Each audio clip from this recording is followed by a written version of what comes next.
Hi, this is from Group 2. The federal election of Australia is coming and it is in next week.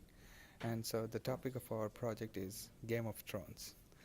Now, the hypothesis of our study is to find a correlation between the previous voting result of federal election, which was held in 2016.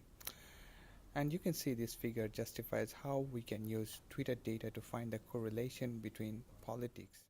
In this study, we tried to explore two of the seven given deadly sins through social media analytics.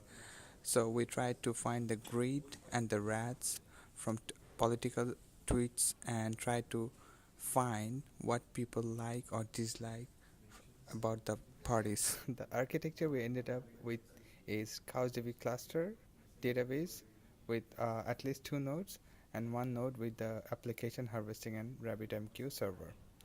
And one node we left intentionally for scaling demonstration.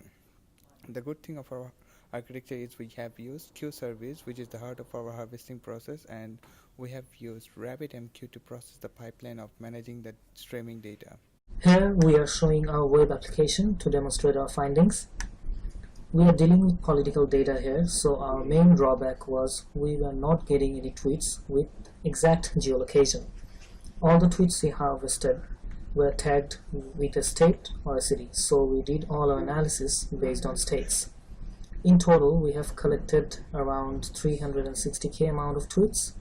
Besides, we can see that the most trending political keywords are at this corner of the web page. As the election is knocking on the door, people are talking about what they want or criticizing about the manifesto of different political parties. In this chart, we can see total percentage of tweets in different states. It also has the percentage of vote from 2016 federal election. We collected this data from Oregon.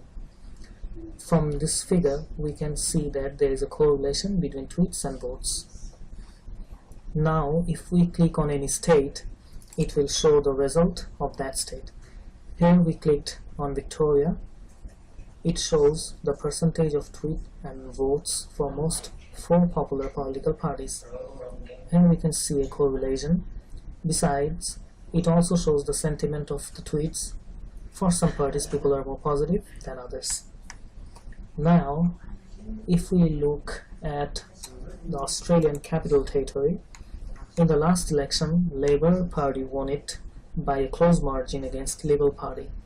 From the tweets, we can see that they are more popular this year too than other parties if we look at the popularity pie charts. Here we relate to our sin scenarios.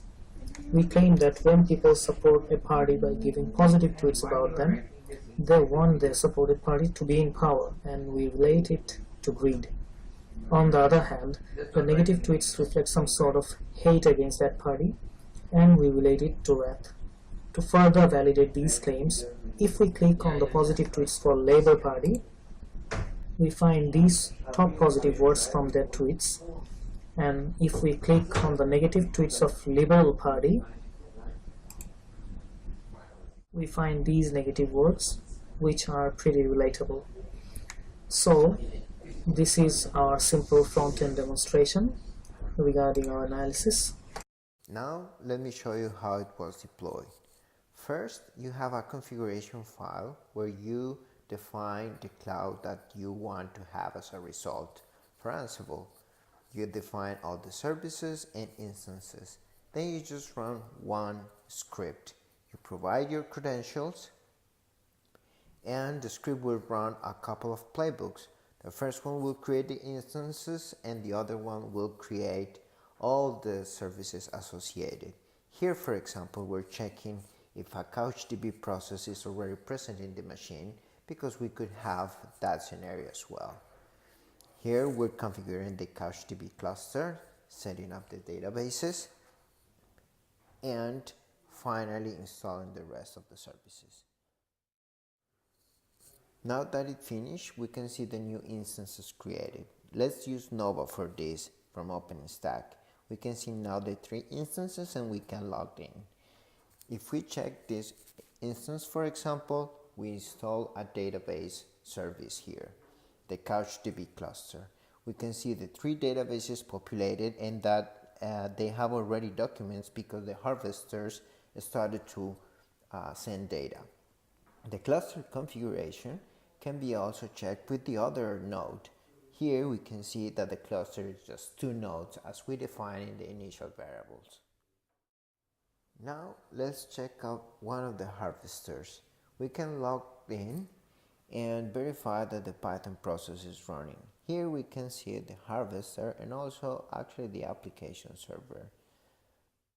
Now, for demonstration purposes, we're going to use database replication to bring more data to our recently created database. We have these variables source and target for our database servers in the Ansible script, and with just one additional option, we can start the database replication process.